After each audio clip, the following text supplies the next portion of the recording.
Y ya estoy con mi invitado de hoy, estoy con Javier Guajardo. Bienvenido, Javier. Hola, buenas tardes. Javier es psicólogo y es terapeuta en adicciones. Es profesor de la unidad de adicciones de la USACH y también es director de grupos adolescentes del CIAD, que es el Centro de Investigaciones y Asistencia a las Drogodependencias. Vamos a hablar, por supuesto, de todo lo que está sucediendo en Chile a nivel alcohol. Chile es uno de los países que más toma a nivel mundial. Esto, según el estudio publicado por la revista científica Addiction. Los investigadores analizaron los estándares alcohólicos de 75 países y llegaron a la conclusión de que Chile es uno de los más altos, llegando a tomar 56 gramos diarios. Lo saludable, según la Organización Mundial de la Salud, es hasta 10 gramos diarios. Javier, ¿cuándo se considera que una persona es alcohólica? A ver, bueno, el estudio refleja algo que venimos diciendo hace bastante tiempo igual, que es el hecho de que en Chile los niveles de consumo de alcohol son de los más altos en Latinoamérica y a nivel mundial. Ahora, esto es un fenómeno mundial igual, o sea, no es solamente en Chile que se está produciendo un aumento en el consumo de alcohol. En Latinoamérica en general podemos encontrar el mismo problema. Y principalmente en los adolescentes, ¿o es transversal el consumo de alcohol? No, este estudio, o sea, es así de categórico. Somos un país alcohólico, tenemos una cultura alcohólica. Estamos más ligados a la facilidad que a la felicidad, de que tenemos que salir rápido de los problemas, los estados. Somos una sociedad muy compulsiva. Y el alcohol se utiliza entonces para eso, para arrancar de los problemas, para arrancar del encontrarse con uno. En general sí, uno lo ve por ejemplo en el tema de los adolescentes. Yo diría que las causas básicamente son dos. La primera, ¿cierto? El hecho de que el alcohol es prácticamente presente en la sociedad, en la vida diaria, o sea, el tema del modeling. Muchos padres consumen mucho alcohol, entonces poner ciertos límites o normar cierto consumo de alcohol en los adolescentes cuesta. Si nos vamos a lo estricto de la ley, los adolescentes hasta la mayoría de edad no deberían consumir mucho alcohol, no están preparados, eso es lo que se entiende. Por supuesto. Ahora, si socialmente se va a permitir, habría que cambiar la legislación. Te fijas, queda como un poco en tierra de nadie. Y el alcohol, claro, uno lo puede ver en general. Yo creo que es un tema que venimos hablando hace tiempo a nivel social, pero claramente las políticas de prevención, de cuidado, de tratamiento muchas veces no han sido las mejores probablemente. Pero a mí me da la sensación de que por supuesto que hay una responsabilidad a nivel Estado, hacerse cargo de todas estas tipos de campañas o de advertencias de lo dañino que es el alcohol, pero también recae en nosotros como padres. Si yo tengo un hijo adolescente y yo, ponte tú, volviendo un poco al que se considera una persona alcohólica, por supuesto que en las casas se toma vino a la comida, se toma vino al almuerzo. Si uno todas las noches se toma una copa de vino y el fin de semana se tomará 3 en una comida durante el fin de semana, ¿eso es alcoholismo? ¿Ya se podría considerar que uno es alcohólico? Es que lo que pasa es que el alcoholismo tiene que cumplir varias condiciones para que una persona se pueda diagnosticar, en este caso, como alcohólica o dependiente del alcohol. ¿Cuáles son esas condiciones para que la gente que está escuchando que pueda saber cuando alguien, para poner atención, ya sea en un hijo, ya sea en tu pareja, ya sea en tu padre, qué sé yo, y decir, bueno, voy a hacer una lista? ¿Cuáles son aquellas como síntomas? Bueno, lo primero es que la persona debiera presentar lo que se llama síndrome de abstinencia, ¿cierto? Debiera tener un síndrome de abstinencia producto del no consumo de alcohol. De la privación durante un tiempo. Es condición sine qua non, digamos, para diagnosticar una dependencia al que existe un síndrome de abstinencia. ¿Eso sería lo primero? Sí, esa sería la primera. La segunda, para uno poder medirlo, es el impacto a nivel psicosocial. Cuánto el alcohol implica alteración en las relaciones sociales, ¿cierto? Cuánto implica alteración en el trabajo, en la vida cotidiana, o trae costos a nivel legal, ¿ierto? Claro, etcétera. O sea, si en una fiesta, en una comida, pierdes en el fondo la cabeza y te pones a decir cosas terribles y generas un altercado. Lo que pasa es que el alcohólico en general, con el consumo prolongado de alcohol, presenta una alteración, un cambio importante de personalidad.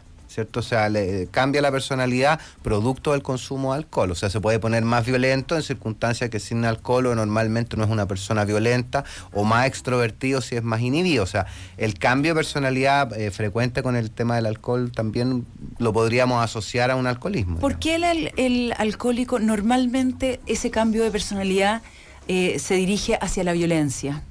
No necesariamente, pero sí lo que pasa con el alcohol, sobre todo en primera fase, es que es un desinhibidor de la conciencia, de los impulsos, ¿cierto? La persona empieza en una conducta más expansiva, es parte de los efectos, es un depresor del sistema nervioso, pero que genera un efecto rebote. O sea que el curado dice la verdad. Es absolutamente cierto. Claro, está más metido en una cosa, como te digo, como te decía, más de obnubilización de la conciencia, ¿cierto? Entonces, evidentemente, aparece más la parte impulsiva, incluso más, uno podría decir, más primaria, más primitiva, ¿cierto? Todo lo que son los deseos, los instintos, la persona empieza a comportarse de esa manera hasta que ya su comportamiento puede ser errático y generar alteraciones. En general, a mí me ha tocado como madre de adolescentes ver o escuchar comentarios de otros padres que hay niños, hasta me han contado mis mismos hijos, que terminan en la clínica o en el hospital con coma etílico. ¿Qué peligro tiene eso y cuánto tiene que tomar un adolescente para terminar con un coma etílico en un hospital? Lo que pasa que cuando ya llegamos a ese punto, el consumo, digamos, efectivamente ya hay una pérdida de conciencia, te fijas, ya estamos en un nivel de intoxicación donde la persona efectivamente ya no puede dar cuenta de sí.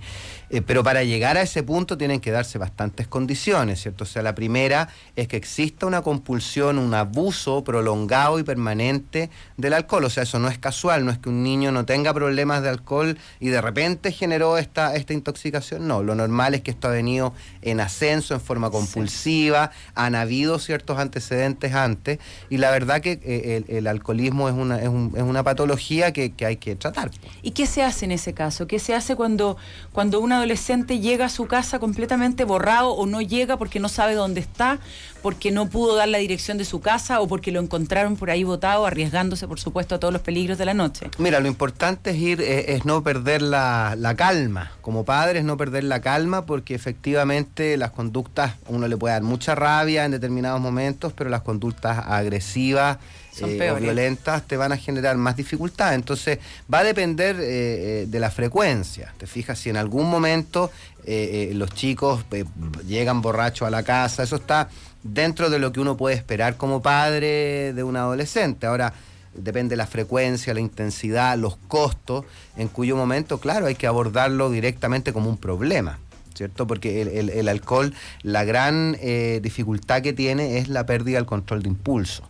Y eso es lo que genera muchas veces todas las complicaciones que a nivel social estamos lamentando. Yo siempre digo que el tema en este caso no es la droga o el alcohol, sino que es un poco la persona también que llega a estos niveles y que pierde el control producto de una serie de elementos psicológicos que son previos. O sea, no todas las personas que prueben alcohol, no todos los chicos que prueben alcohol van a ser alcohólicos, o todos los chicos que prueben alguna vez marihuana van a ser marihuaneros. O sea, hay un camino, ¿cierto? Hay un progreso, ¿cierto? Pero hay algo que yo siento que está muy mal entendido en los adolescentes, en los jóvenes de hoy, que por lo menos en estas reuniones que le llaman las previas, toman hasta morir, porque parece que después en la fiesta ya no se puede tomar alcohol, y entonces ellos piensan que tienen que lograr este efecto acumulativo, de tomar para que les dure para toda la noche. Entonces no alcanzan muchos ni siquiera a llegar a esa noche, a la fiesta, porque ya están completamente borrados. Porque los adolescentes no son adultos, están aprendiendo la vida, están probando los límites de la realidad externa, ¿cierto? Y muchas veces somos nosotros los adultos los que no somos capaces de poner ciertos límites. O sea, el que se genere esto implica, y que los papás digan es que yo no tenía idea, por ejemplo, es de una falta de comunicación, te fijas, de no saber quiénes son los amigos. No te digo estar vigilando permanentemente, pero sí tener un nivel de confianza que te permita saber en qué están tus hijos y tomar las medidas, y bueno, y si hay que poner límites, poner límites. ¿Cuáles podrían ser esos límites?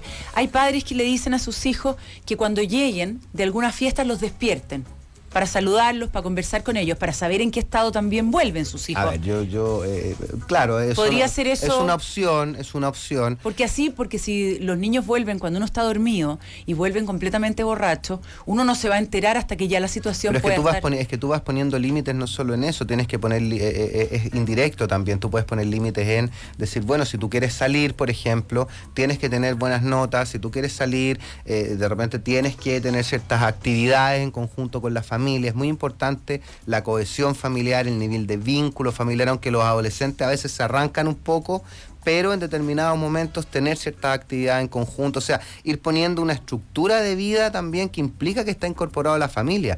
Muchos de estos niños que llegan a tratamiento por consumo exacerbado de alcohol o problemas de conducta, se sienten que no pertenecen a la familia, que no le importan a los padres, o que los padres ellos no son los hijos que ellos querían que los padres tuvieran. Hay otros elementos que son previos.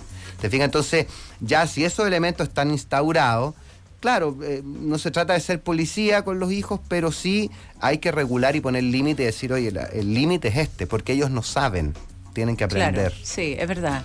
Es verdad, yo he escuchado algunas veces de jóvenes que digan, en realidad es que yo no sabía cómo funcionaba, no sabía qué tenía que hacer frente a esta situación. Como por ejemplo, no sabía que tenía que comer bien antes de empezar a tomar, que eso también es algo importantísimo de decírselo a los hijos. O el debido descanso, o el favorecer actividades al aire libre, o el deporte, o sea, es un tema de educación, te fijas que va desde mucho antes.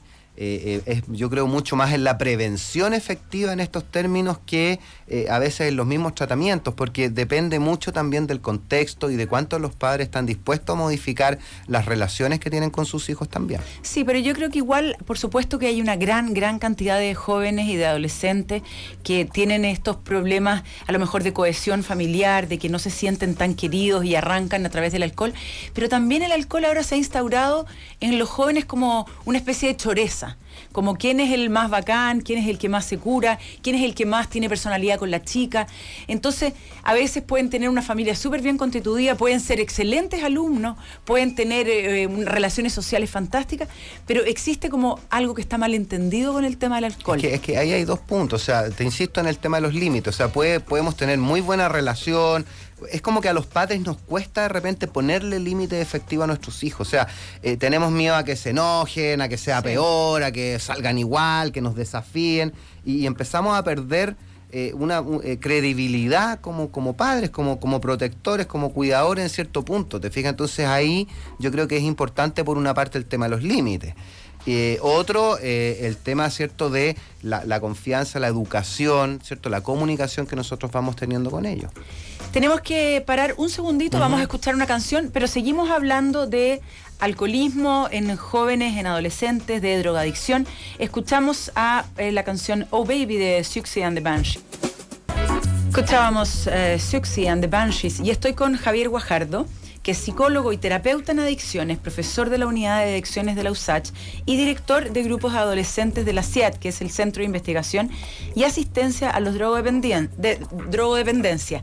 Y estábamos hablando, bueno, de los límites que deben poner los padres con los hijos. ¿Hay alguna manera de saber si un hijo tiene predisposición a las adicciones?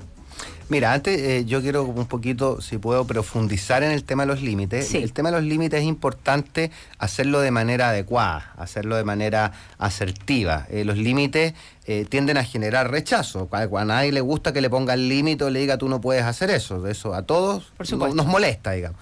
Por lo tanto, tenemos que saber ponerlos en forma adecuada y en una actitud de negociación. En la adolescencia es muy importante negociar, toda una negociación. Todo se negocia. Tú ganas, yo pierdo y viceversa, ¿cierto? Es la única manera de llevar la fiesta en paz para realmente tener límites que ellos estén dispuestos a respetar. Si lo hacemos así, prevenimos un poquito el tema.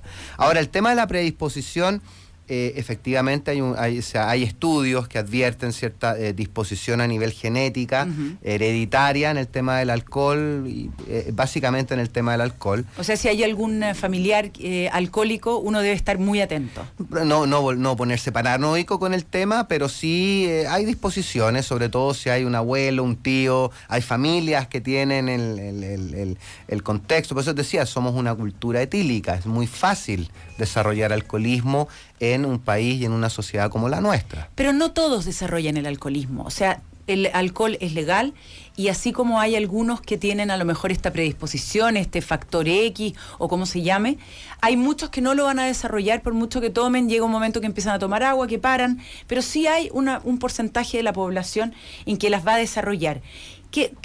Pasémonos un poco al tema de... Después seguimos hablando del alcohol, pero con el tema de la marihuana, ya que se ha hablado tanto en el último tiempo, me imagino que a ti también te toca ver casos de jóvenes, a lo mejor adictos a la marihuana. ¿Cómo funciona eso? ¿Tú qué dirías con respecto a la legalización de la marihuana? Porque al final, como estábamos recién diciendo, hay una cierta cantidad de personas que siempre va a ser adicta a lo que sea. Adicta a lo que se le cruce por enfrente porque es una necesidad que tiene de su organismo, me imagino. No sé bien cómo funciona eso. ¿Qué opinas tú con respecto a la marihuana? Lo que pasa que es como todas las sustancias, ¿ya? Toda sustancia que nosotros llamemos droga en sí misma, la droga no tiene por qué ser un problema. Partamos de esa base. Como tú dices, no toda persona que consuma alcohol va a ser un alcohólico, no toda persona que a lo mejor fue marihuana va a ser marihuanera, o toda la persona que fume necesariamente va a ser adicta al tabaco, etcétera. Toda droga provoca alteración al sistema nervioso, ¿cierto? Y eso es importante tenerlo claro, pero no todas las personas necesariamente van a desarrollar una adicción propiamente tal. O sea, un síndrome de abstinencia, un abuso, un cambio de personalidad, alteración a nivel social, no todas las personas. Y eso nos lleva ya a un cambio de paradigma, tal vez desde el punto de vista de que a lo mejor el tema de penalizar, de buscar, de tratar el tema a los consumidores muchas veces como delincuentes, a lo mejor no es la manera en que lo tenemos que hacer, sino que centrarnos efectivamente en que esto es un problema educativo. Educativo, ¿cierto? A nivel escolar, a nivel familiar. Los chicos hemos visto elementos de apego, por ejemplo, elementos en las relaciones familiares, elementos en cómo se está dando la dinámica cuando entran a la adolescencia, que son predispositores a no solamente el consumo de alcohol o drogas, sino que de otras cosas. O sea, esto es un problema social, ¿cierto? Por lo tanto, tenemos que hacernos cargo de que sí, hay chicos que vienen con mayores vulnerabilidades y que probablemente a nivel familiar, educativo y social no estamos dando la debida respuesta, y ahí evidentemente las drogas son caldo de cultivo. ¿Te pero fijas? en el fondo, si no es la marihuana, será el alcohol que puedan comprar en otro lado, pero un adicto igual se las va a ingeniar para poder conseguir lo que necesita. A ver, este tema yo creo que hay una posibilitación social, o sea, como que socialmente ya el tema de la marihuana, tú haces cualquier encuesta y está todo el mundo de acuerdo. Ya partamos de esa base, sí. O sea, se ha posicionado socialmente y la verdad que la mayoría de las personas están relativamente de acuerdo. ¿Te fijas? Ahora, el tema es que efectivamente tenemos que generar en esa legalización, ¿cierto? Si es que se diera elementos de control. Y de protección a lo mejor a los adolescentes. Exacto, y de prevención, ¿te fijas? Y de control de lo que va a ser. O sea, yo me imagino que no va a estar permitido para menores de 18 claro. años, que será cuidado con el consumo a nivel de espacios públicos. Que esté bien regulado en el fondo. Yo creo que atacar las libertades individuales nunca es la solución. Ahora, sí que hay un tema de educación, de información, ¿cierto? Y educación me refiero al sistema escolar, que no profundiza en ciertos elementos como autoconocimiento, desarrollo personal, manejo de las emociones. El tema de las emociones es muy importante a nivel de los fenómenos de la adicción. Entonces, esas son cosas que tú empiezas a echar de menos y es lo que tratamos de hacer en los tratamientos. Porque efectivamente una persona que tiene un consumo compulsivo puede salir, puede cambiar su vida, puede hacerse un tratamiento. Ahora va a tener siempre una disposición, ¿cierto? Va a tener que cuidarse permanentemente, pero es un flagelo y un problema del cual se puede salir. ¿Y cuáles son, así como, principalmente las causas que llevan a un joven a caer en eso? ¿Es realmente, está todo depositado en la familia? Tú, por lo que te toca ver al trabajar con los jóvenes y adolescentes, cuando puedes conversar con ellos y hacerle las terapias, o tiene que ver con lo que tú decías, me quedé pensando en eso, el de que no saben sacar sus emociones afuera, porque ¿cómo un padre le enseña a un hijo a sacar las emociones? A lo mejor preguntando, indagando, ¿cómo se hace? ¿Cómo se da esa dinámica? Mira, evidentemente que el tema del desarrollo emocional, de cómo nosotros como personas nos vamos a relacionar con nuestras emociones, es algo que se aprende, es algo que se desarrolla desde muy pequeño, en los vínculos primarios que van a ser los padres inicialmente y después a nivel ya más social. Como padres, en ese sentido, lo que podemos hacer siempre es estar atentos a acoger las emociones que van presentando nuestros hijos desde que son pequeños, ¿cierto? Una pega que hay que hacer desde que son chiquititos, ¿cierto? A veces vemos llorar a nuestros hijos y no, pero no llore, y le compramos algo para que, claro, o vamos y lo sacamos a pasear y tratamos lo único que le estamos enseñando en ese contexto es que evite experimentar lo que siente. Tenemos que acoger la emoción. Si tiene pena una niñita, un niñito de 5 o 6 años, que llore, se le va a pasar, contenemos, preguntarle qué te pasó, ayudarlo a que se entienda, y después el niñito, la niñita sigue su vida, ¿te fijas? Nuestros hijos siguen su vida, no van a quedar eternamente en ese sufrimiento. Entonces uno quiere que no sufran, que estén siempre contentos. El manejo del ocio, por ejemplo. Papá, mamá, estoy aburrido, estoy aburrida. Entonces uno como loco tratando de que se entretengan, ¿cierto? Y porque hay que entretenerlos tanto. Pero eso no es labor de los padres, los niños. A mí me dijeron toda la vida desde chica, los tontos se aburren. Exacto, o sea, y de inmediato había que ingeniarse. Pero es que lo que pasa es que nosotros, como llegan los niños, los mismos padres, uno ve los talleres para padres, no, que está aburrido, entonces, no, pero ¿cómo va a estar aburrido? Entonces lo llevan y lo llevan al circo, lo llevan al zoológico, lo llevan para acá, lo llevan para allá, al mall, le compran cosas. Entonces así es re fácil. ¿Qué le estamos transmitiendo? Que yo puedo salir de las emociones desagradables, ¿cierto? Del aburrimiento, de la lata, de la pena, rápidamente con cosas externas que me van a hacer salir de esa emoción. O sea, no logran... tenemos una cultura, a eso es lo que quiero llegar, que a los niños les vamos enseñando ese tipo de manejo emocional, y eso es social, eso a nivel social. O sea, no aprenden a lidiar con las distintas emociones que están teniendo, no saben cómo manejarlas al final, si siempre viene un padre que le tapa ese sentir con una recompensa o con algo. Exacto. O sea, es no dar el espacio para que ese niño se encuentre con lo que le sucede. Escucharlos, entenderlos, que sepamos conocer a nuestros hijos, que ya desde los 5 o 6 años ellos manifiestan ideas, manifiestan opiniones, o sea, que los dejemos ser, que los queramos como son y acojamos lo que sienten. Pero eso como que lo perdemos porque estamos tan apurados, ¿cierto? Tú me preguntabas si es un problema social o solo de la familia. Yo creo que la familia hace lo que puede, ya en las condiciones en que estamos, y las condiciones en que estamos no son las favorables. Y los colegios me imagino que también, y las escuelas también tienen una participación importante ahí. Hay un problema feroz en el tema de los currículum educativos. Nosotros tenemos 2 hemisferios cerebrales, uno que está dedicado a la parte más racional, más de información, y otro que es la parte más creativa, imaginativa, emocional. Los currículum de los colegios potencian uno, que es lo más racional, el procesamiento de la información, y lo demás, si no tenemos tiempo en la casa, y lo demás, si los profesores no les pagan para eso, y lo demás, entonces finalmente eso queda de lado, y ahí es que se genera el problema. Porque no pueden desarrollar en el fondo toda su parte a lo mejor creativa, artística, emocional, de expresión afectiva, de vivir sanamente con las emociones como un aspecto normal de la vida, lo bueno y lo malo, ¿cierto? ¿Cuáles son, antes de que terminemos, los principales riesgos para la salud de jóvenes que han estado en constante contacto y consumiendo alcohol? Bueno, en lo concreto, ya en la adolescencia es muy probable, salvo que tengan un accidente o una intoxicación, daños graves, severos, es poco probable. Eso se puede dar ya con el consumo a lo largo de los años, ¿cierto? O sea, un niño, alteraciones hepáticas, etcétera. Eso, no pueden arruinarse el hígado si han Tendría que tener un consumo, o sea, que llegue un niño con el hígado dañado a los 15, 16 años es para preocuparse gravemente. O sea, es realmente porque ha estado consumiendo... Exacto. ¿Y cuáles son las principales drogas que están consumiendo los jóvenes hoy en día? Mira, son las típicas en verdad, lo que uno más ve es marihuana, alcohol, cocaína, ahora mucho el tema por las fiestas electrónicas, los ácidos, ese tipo de cosas. ¿Y hay mucha adicción a la marihuana? ¿O pasan a otras drogas? No, yo te diría que lo que nosotros vemos mucho en el tema de la marihuana es un consumo más problema.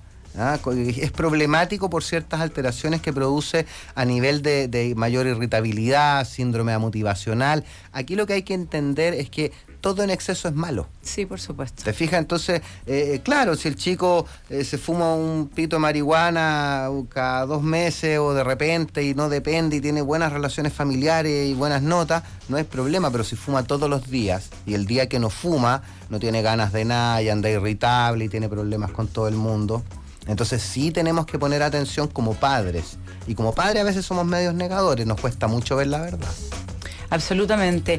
Muchísimas gracias por esta entrevista, Javier. Ha quedado, yo creo que mucho más claro también todo el tema de las adicciones. Y para los padres, yo creo que la principal recomendación que tú hacías entonces es desde que son muy pequeños los niños, escucharlos, dejar que saquen sus emociones afuera para que aprendan a lidiar con ellas. Por una parte, y si ya son más grandes y ya nosotros empezamos a detectar problemas cierto, frecuentes con el alcohol, en este caso, o con otras drogas, vemos cambios bruscos en la personalidad, etcétera. Tomar atención, no alarmarse, pero sí tomar atención, conversar, y si la cosa va